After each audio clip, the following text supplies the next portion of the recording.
Was it bad behavior on set, a lackluster performance, or a lethal combination of hubris and great expectations of payment?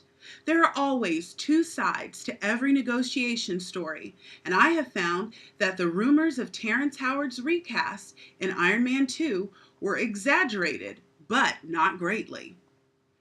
I've been a fan of Howard since 1992 when he played Jackie Johnson in the TV movie The Jacksons, An American Dream. In the fall of 2003, I had the privilege of meeting him at a club event held by the radio station I worked for at the time. I found him to be one of the most courteous, humble, and down-to-earth celebrities I've ever come in contact with. His pleasant demeanor during our meeting made me even happier for his success in future films, such as Crash, Four Brothers, and the film whose lead role garnered Howard's Oscar nomination, Hustle and Flow. After his Academy Award-nominated portrayal of DJ, Howard seemed to be riding a high wave of success with other key roles in films such as The Brave One, Pride, and August Rush. However, no one could predict that his newest supporting role in what was sure to be a blockbuster hit would cause as much controversy as it did. In 2008, Paramount, together with Marvel, released Iron Man. The movie was the first in a three-picture deal with Howard. In it, Howard played Tony Stark's most trusted ally and friend, Colonel Rhodes, also known as Rhodey. There was good chemistry between Terrence and Robert Downey Jr., who plays Tony Stark / Iron Man. The movie was a great success, grossing more than $500 million worldwide. Everything looked positive going into pre-production for Iron Man 2. In fact, in September of 2008, in an interview promoting his debut album Shine Through It, Howard mentions the sequel and his expectation for his role to be greatly expanded. However, by October of the same year, news got out that another Oscar-nominated actor, Don Cheadle, had replaced Howard in the role. This unexpected turn of events led to speculation and gossip from fans and film critics alike. The general consensus was that Howard was struck from the sequel because he wanted more money, as usual. But as usual, there was much more to the story. Terrence spoke candidly about the negotiation in an interview with Sway in the Morning earlier this year. He states that he already had a three-picture deal with Marvel for Iron Man. He was paid $4.5 million for the first picture and was expecting $8 million for the sequel. Marvel then comes to him and says they think the picture will be successful with or without him, so they changed his pay from $8 million to $1 million. The contract, according to Howard, was not mutually binding. Marvel could choose to honor it or not. They could bring him back or not. How could such a significant misinterpretation of a contract take place? Sources say the deal-making process at Marvel is quite unique in that before an actor even reads for a role in a Marvel picture, a deal is written and signed. That means the actor has already agreed on salary and the number of films which they will be optioned to appear before they are even offered a part. From Marvel's side of the negotiation, Howard was the first to be signed on the first Iron Man. Thus, he was signed on for more money than any other cast member, including Robert Downey Jr., who was in the lead role. At the time, Downey's career was struggling, and the studio wasn't excited about him being cast. Nevertheless, Howard had entered into a three-picture deal with the expectation of coming back for the sequel and Iron Man 3. The sequel was to pay him $8 million, but after Marvel learned the film's writer-director Jon Favreau was less than pleased with Howard's performance and as a result was working with his co-writers to minimize the role of Rhodey, other sources also say that producers spent a great deal of time cutting and reshooting his scenes. Keeping this in mind, Marvel slashed Howard's pay for the sequel by more than 80%, much to the surprise of his agents. Though it wasn't known which party walked away first, in the end of the negotiation, Cheadle had the role and Howard had the shaft. From my research, I've surmised that Howard was pretty much in the dark about the terms of his contract, the director's view of his performance, and what he could expect in terms of his role in the sequel. In Terrence Howard's view, his position was an important player in the Iron Man franchise. This view was probably cultivated from his treatment on the first movie and the three-picture deal he had with Marvel. Marvel's position was as a studio that wanted to pay their actors in accordance with their performance and screen time. Whatever Howard's view of his own position, it was shattered when he learned of the cast change through the media along with everyone else, instead of getting the word directly from Marvel.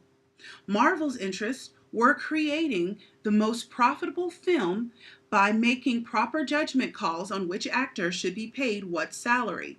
As Howard remarked in his Sway interview, Marvel said they believed the film could be successful with or without him. In the same interview, Howard also mentioned that Don Cheadle was Marvel's first choice for the role of Colonel Rhodes, so the recast decision seemed to work in the studio's favor. Howard's interests were to get his contract honored and make sure he was paid the amount of money that he was promised at the beginning.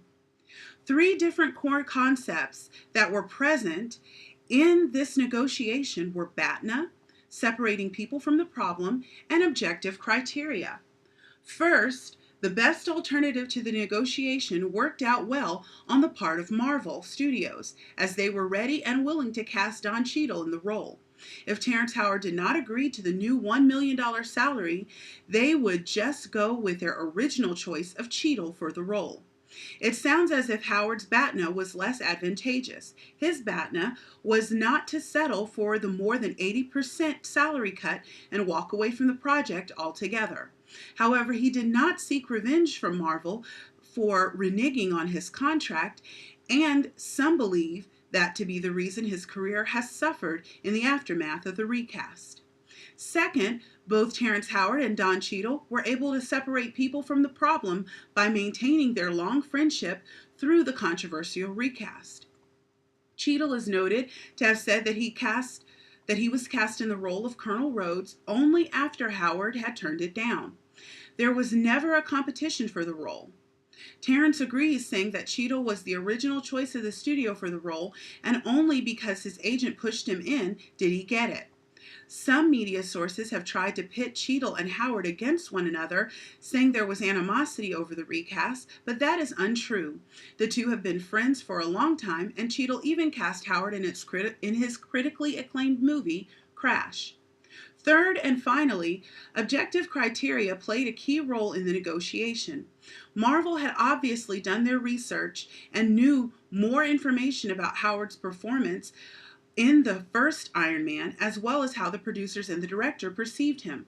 This information seemed to form the deciding factors that led to Howard's contract renegotiation.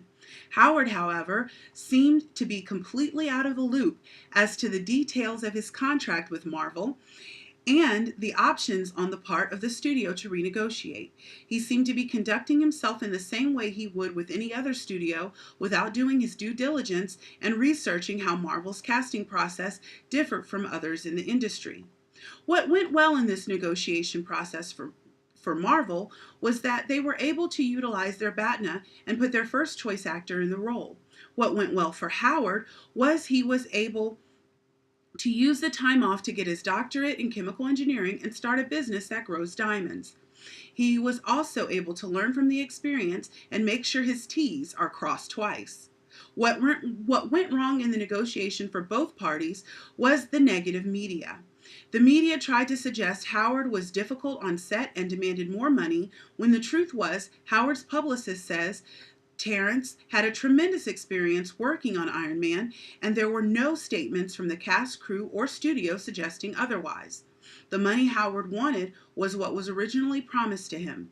The media really put a negative spin on the recast, even going so far as to suggest that Howard and Cheadle, who took over the role, were in a contentious way.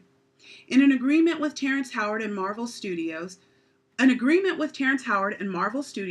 was not reached in the end, and the role of Colonel Rhodes went to Don Cheadle, who not only played it in Iron Man 2, but also in this year's summer blockbuster hit, Iron Man 3.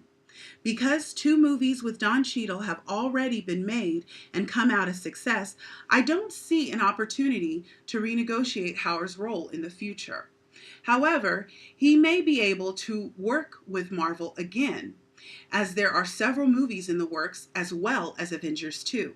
If that happens for him, I hope both he and his agents are well aware of the contract stipulations.